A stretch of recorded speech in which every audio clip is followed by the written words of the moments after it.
Setelah 4% dana di tiap-tiap OPD di lingkungan Pemkab Banyuasin di-refocusing, kini sebanyak 8% anggaran OPD kembali di-refocusing lantaran Pemkab Banyuasin tengah berupaya menyediakan vaksin COVID-19 bagi masyarakat.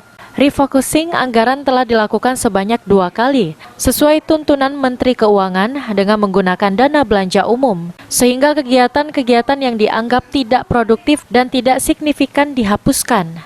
Namun, kegiatan penting yang berpengaruh besar terhadap visi misi Bupati dan Wakil Bupati Banyuasin, yaitu 7 program andalan Banyuasin Bangkit, tidak akan dilakukan penghapusan. Memang ada anggaran refocusing? Ya, ini memang sudah ada PMK dari Kementerian Keuangan Republik Indonesia terhadap refocusing.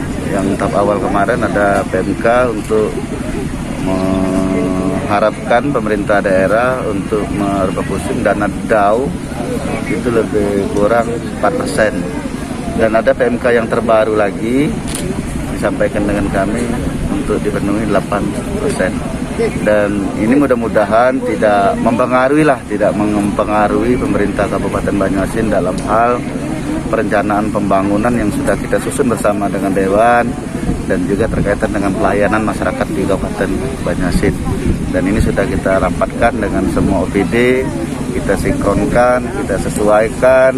Yang penting tidak mengganggu kegiatan-kegiatan, program-program yang menjadi prioritas dan program-program yang menjadi inovasi dari kabupaten kita. Sulaiman, PAL TV.